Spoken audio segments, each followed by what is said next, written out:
Yeah, when you're ready, you can start or let me know. So I say the Om Namo Vishnu Padaya mantra, but then after that, I don't know the Oh, mantra. oh, Namo Vishubhadaya. Okay, you can say Namo Vishubhadaya. I will share with you next one after that. Yeah. Okay. How many times do I chant it? Only one time is good enough. Namo Vishubhadaya. Okay. Nama Om Vishnu Padaya Krishna Prishtaya Bhutale Srimati Bhakti Vedanta Swami Niti Namine. Namaste. Namaste Saraswati Devi Gauravani Pracharine Nirvishesha Shunyavade Paschakya Deshatarine Shri Krishna Chaitanya Prabhu Nityananda Shri Advaita Gadadhar Shri Vasadi Gaura Bhakta Vrinda. Very good. Yeah. And whenever we read Chaitanya Chaitanya, Sri Chaitanya Chaitanya, we also say this mantra. Jai Jai Sri Chaitanya, Jai Nityananda, Jai Advaita Chandra, Jai Gaura Bhakta Vrinda. Jai Jai Sri Chaitanya, Jai Nityananda, Jai Advaita Chandra, Jai Gaura Bhakta Vrinda. Jai Jai Sri Chaitanya, Jai Nityananda, Jai Advaita Chandra, Jai Gaura Bhakta Vrinda. Yeah, now you can start Mataji from 134. And what verse will I read to? Till read to, let me look up.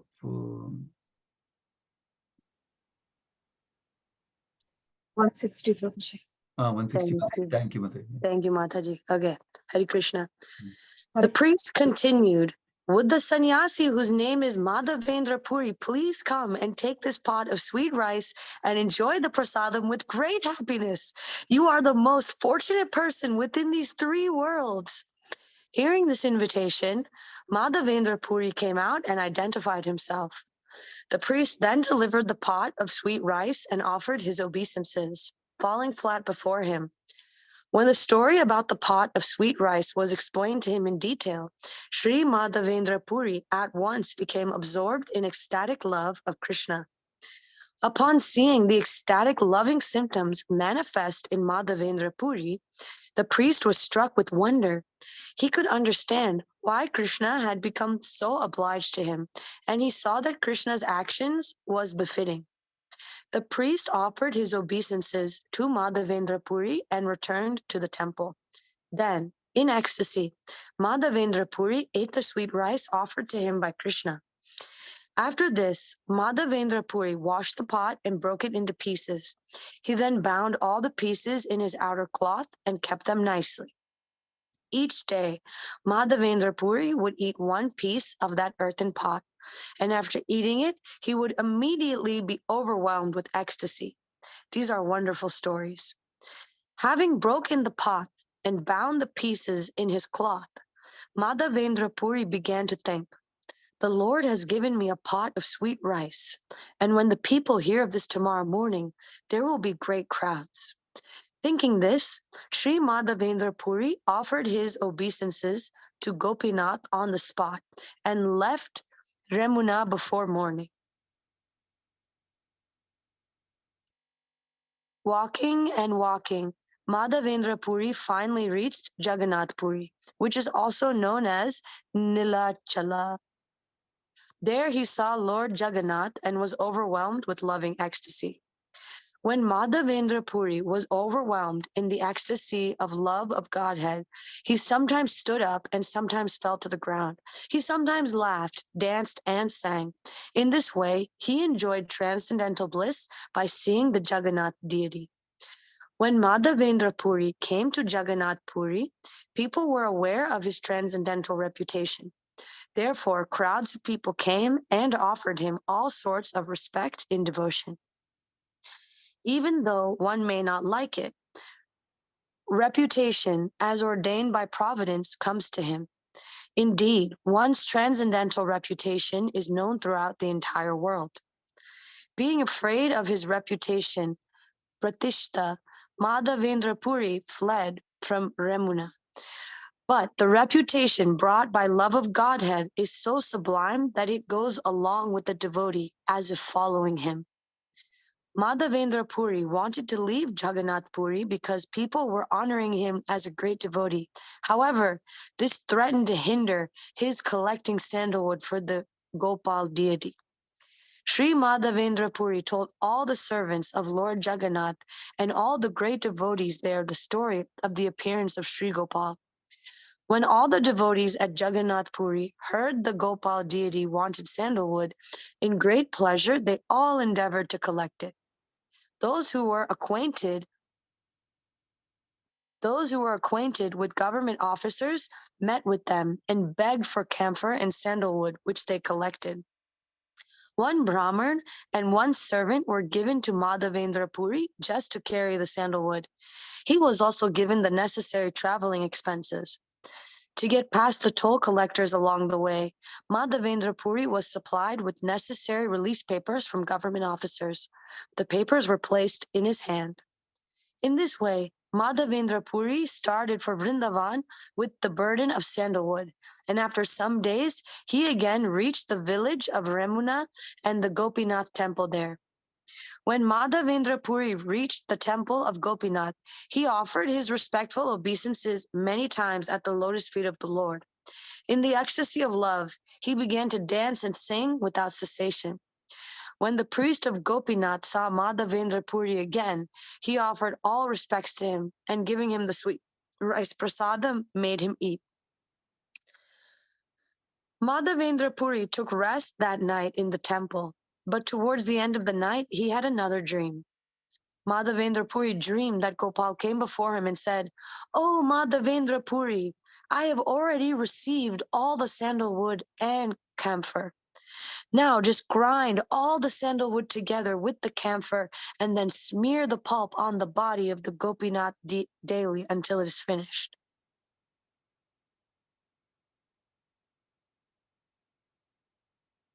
To get past, There's only one more verse. So I need to... thank you. There is no difference between my body and Gopinath's body. They are one and the same. Therefore, if you smear the sandalwood pulp on the body of Gopinath, you will naturally also smear it on my body. Thus, the temperature of my body will be reduced. Yeah, thank you, Madhya. Okay, my voice is okay. You can hear. Okay, without headphone. I'm not using headphone. Yes, Prabhuji, we can hear you. Oh, perfect. Okay. So we're in the past time of a big chapter of Sri Madhavendra Puri's devotional service chapter, wherein we heard in the beginning of the chapter how Madhavendra Puri got the dream of Gopinath, Gopal deity, and then he told him about where he is. He asked him to get him out and start the worship like that. So Madhavendra Puri did that with the help of Rajavasis, and then he installed the deity and he established wonderful worship by training the right Brahmanas, by initiating them first and then training them in deity worship. And then we heard how they did a wonderful Abhishek ceremony and then Annakut ceremony, offering so many kinds of food to the Gopal deity. All the neighboring villages participated one by one every day like that. And then at the end of that, so that was the first dream, was Gopal telling me, please take me out of here, like that. Now afterwards he got a second dream wherein Gopal told him, to Madhavendra Puri, that please get me sandalwood paste, and please get sandalwood paste from here, so and so place, and smear the paste on my body because I'm feeling very hot, like that. So that was the second dream of Madhavendra Puri. Okay, remember this dream, okay? Because I'm going to talk about something about dream, what we can learn also at the end. That's why I'm telling you about dreams also specifically, okay? Then after that, what we heard was Madhavendra Puri came to, was traveling towards Jagannath Puri, and on the way he came to temple called Remuna, Shirachur Gopinath temple in Remuna. And that time, what we heard was Madhavendra Puri was thinking, maybe I should, if I get to taste this sweet rice. He heard that sweet rice here is made very wonderful, world class, top of the world, like that.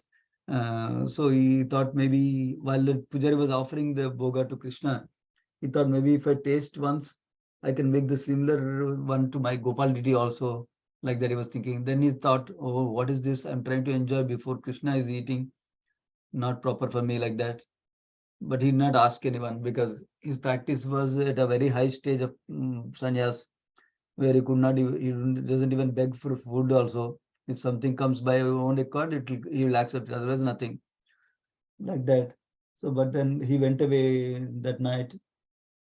Then what we heard in the last, still we are going the context only. In the last session, we heard how Pujari got the dream from Gopal. This is the third dream to Pujari. Okay. Then Pujari got the dream, and Krishna said, Gopinath deity. Gopinath came in the dream of Pujari and said, I kept a sweet rice pot behind the cloth on my altar. Please give that to my devotee Madhavendra Puri. He's in the marketplace, like that he told. So then priest got up immediately, we heard, and took shower and then went to open the deity's temple room altar again. And then he found the pot of sweet rice where Gopinath told. And then he finally took that pot of sweet rice and went outside, we heard. And then he's calling go to Madhavendra Puri. Oh, Madhavendra Puri, Gopinath has stolen this pot of sweet rice for you. Please come and take it, like that. That is the context where we are in. So priest is still calling here also. With the sannyasi whose name is Madhavendra Puri, please come and take this pot of sweet rice and enjoy the prasadam with great happiness. You are the most fortunate person within these three worlds. Why is saying you're most fortunate? Because Krishna in the form of Gopinath, stole the pot of sweet rice for the sake of his devotee, like that. That's why he's saying you're most fortunate.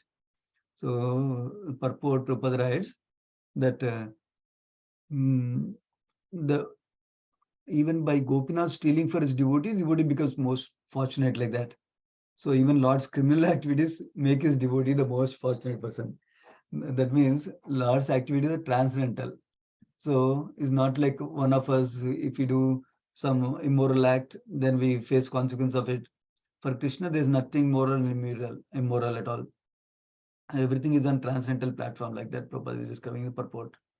So similarly, if we are engaged in the spiritual platform, in the devotion service, then that person activities and dealings with Krishna are also transcendental, and it cannot be understood by mundane moralist, like that Prabhupada is discovering the purport. So he is also describing that we should not describe such great dealings of between devotees and the Lord to the mundane people, because they cannot understand that. Instead, they should be just given the opportunity to chant the Hare Krishna Mahamantra, so that they will be gradually purified, and that way they can understand the transcendental activities of the Supreme Lord, like that. So now going to text 135. Hearing that invitation from Pujari is calling out, right? Who is Madhavendra Puri? Please come and take, like that. Madhavendra came out and identified himself, and the priest gave him the sweet rice pot, and he offered his obeisances flat before him, it's described. Now, Prabhupada writes in the purport, normally Brahmanas are the highest persons in the society. They're not meant to offer obeisances, that too Dandavat Pranama, like that. But in this case, the two things mentioned. One is Madhavendra Puri was such a bona fide devotee of Krishna that Krishna personally stole the sweet rice for him. That's why this Brahmana understood his position. That's number one point Prabhupada makes. Number two, actually, Krishna coming into the dream of Brahmana means Brahmana is also elevated. But the Brahmana took this position to offer obeisance to a senior sannyasi Vaishnava, like that, in that sense. So that's why he's offering obeisances to him, like that is Prabhupada describes purport.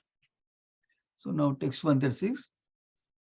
Now the priest explained the story about the sweet rice, how Gopinath stole it for him, like that. Then as soon as Madhavendra Puri heard about that pastime from priest, he became absorbed in ecstatic love of Krishna, it seems. So then when the Pujari saw these ecstatic symptoms, loving symptoms of Madhavendra Puri, the Pujari was struck with wonder.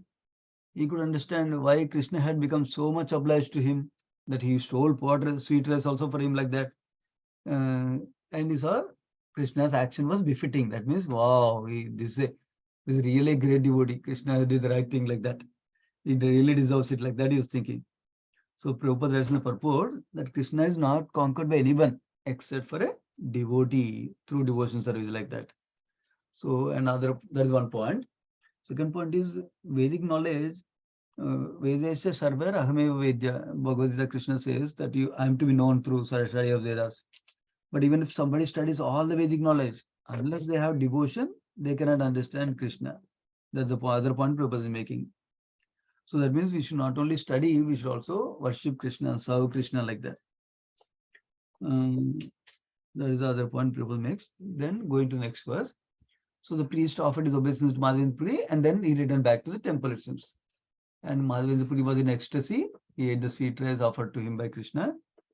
And then Madhavendra Puri washed the pot and broke that into pieces, it's described. And that earthen pot, right? That broken pot pieces, he kept it in his outer cloth and kept them nicely, preserved them nicely. Why?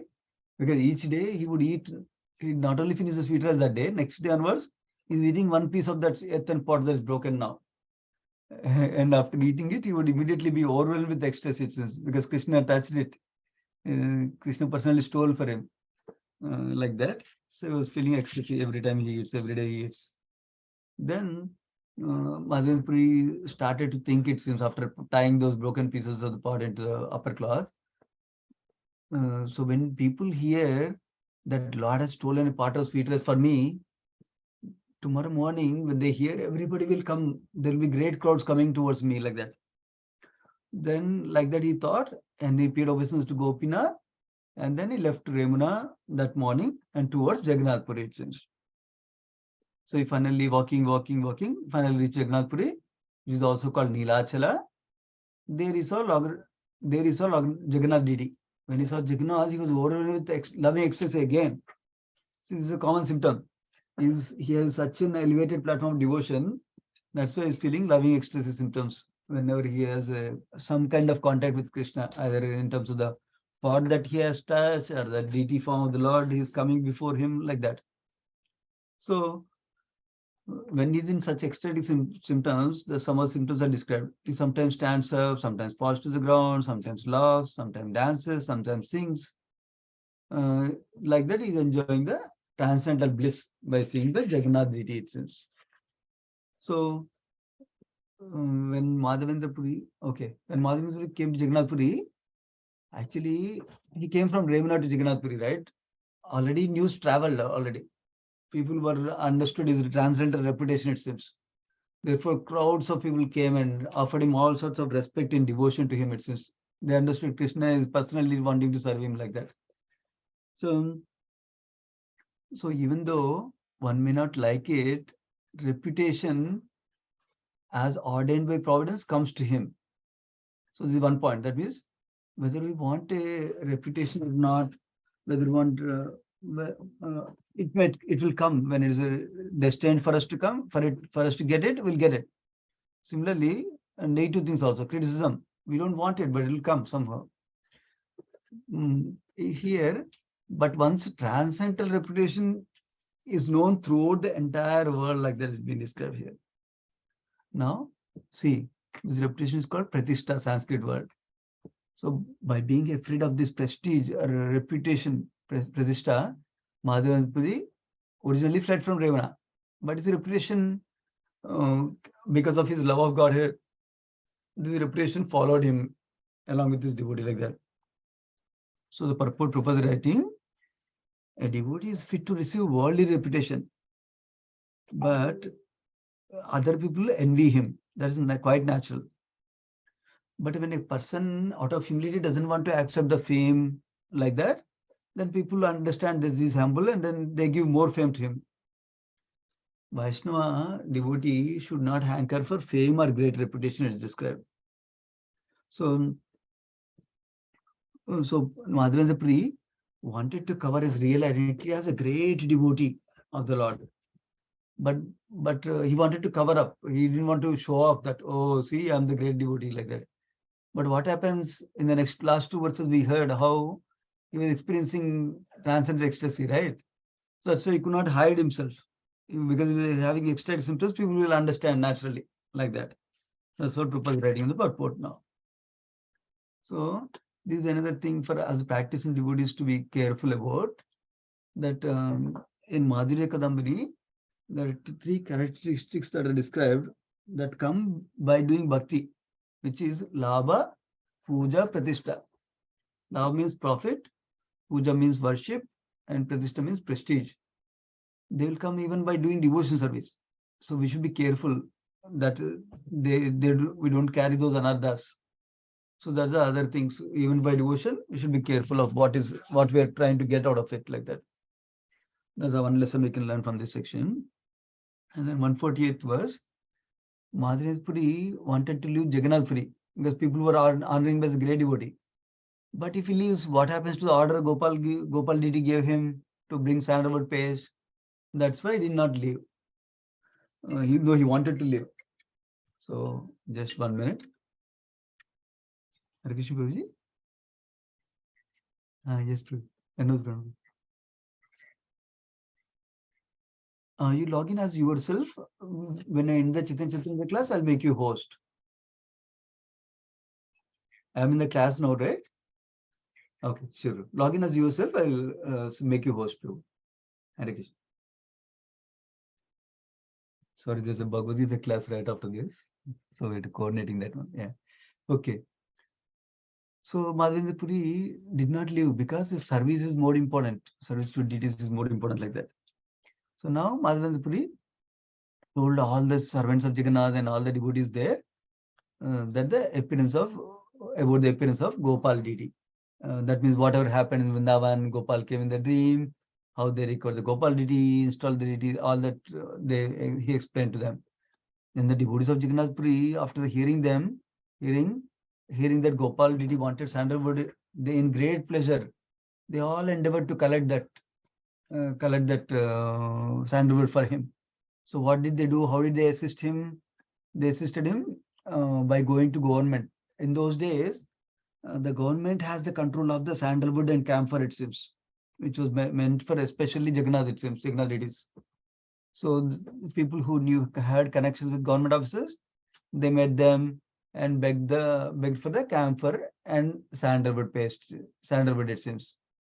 So then they not only got the sandalwood and camphor for him, but they also gave him one brahmana and one servant to Madhavendra Puri, it seems, so that they can help him carry the sandalwood. So he was also given some traveling expenses also, so he can use it while traveling, like that. And then because in those days people he has to pass through different toll collectors while he's going between one town to another town, one state to another state, like that, it seems. So they supplied government papers that will prove that he's not stealing, but is officially okay to carry the sandalwood and camphor from out of Orissa, like that. So like that he's going. Madhavendra is going back to Vrindavan, and again he reached the Ramuna village where there was a Gopinath deity was there. Remember that Shirachor Gopinath, he stole the kheer for this devotee, like that. When he reached that temple again, Gopinath temple, he offered his obeisance many times and he danced in ecstasy and singing without any cessation, it's described here. And then when the priest, remember the priest who came looking for Madhavendra Puri that time, he saw him again, he offered all respects to him, and this time he gave sweet ras prasadam himself and asked him to eat it since. And then Madhavendra Puri took rest at the night in the temple, but this time he got the fourth dream. Madhavendra Puri, when he took the rest, Gopal deity in Vrindavan came in his dream and he said, I have already received all the sandalwood and camphor. Now, instead of bringing it all the way to Vrindavan, just grind the sandalwood and camphor there together and smear the pulp of that sandalwood pulp on the deity of Gopinath daily until it's finished. There's no difference between Gopinath's body and my body. This Gopal deity telling. Therefore, if you smear the sandalwood pulp on the body of Gopinath, you will naturally also smear it on my body, that the temperature of my body will be reduced. So this is the beauty of Supreme Lord and his devotee. Basically, in those days, when somebody has to pass through between all the states, it seems, then they need to go through some Muslim states also, it seems. Then naturally what happens, it seems, some of them create trouble for the devotees, it seems. So Gopal deity is considerate of his devotee. That is why he is telling that you don't need to bring it all the way. You just apply it on my body of Gopinath deity, and that's same as my body, like that. So there's a loving reciprocation between the devotee and the Supreme Lord, pure devotee and Supreme Lord, like that. So one other thing I wanted to mention about the dreams, right? So we'll briefly mention. So dreams for a pure devotees, like that, is a way of reciprocation from Krishna. And number one. Number two, when any other devotees get the experience of dreams, how do we see it? Or when we get experience of dream, how do we see it? We should not go into either of the extremes that, oh, Krishna can never come in the dreams. That's not true. Krishna has a full freedom. He's a Swatantra, he's a Swarat, he's independent. He can come in anybody's dream when he wants to, like that. That's one thing we need to realize. Second thing is, we should not just think that, oh, Krishna came in my dream, so then keep telling everybody like that. The purpose, let us say Krishna comes in our dream, let us say. Then, with a grave instruction, we need to consult our spiritual master to do what to. But it's a simple dream. We should take that as inspiration to engage in more bhakti. That means whether Krishna comes in our dream or not doesn't matter. We need to see how much we are committed to do our bhakti. That is what we need to see. So whether we should not have aspiration that Krishna should come in my dream, like that. Whether Krishna comes or not, I'll continue my bhakti like that nicely. Then Krishna will give us mercy. We'll get Krishna's mercy ultimately, for sure. So that is the other thing to think about. And then basically, whether Krishna comes in our dream or not, that's not the most important thing. And whether to believe it or not is not most important thing. What is most important is, does that inspire me to do more bhakti? That is how we need to see that whenever a dream experience comes to us, actually. Those are a few things I wanted to share. We can pause there. So we'll continue next week again. Tomorrow, right? Tomorrow session we'll continue.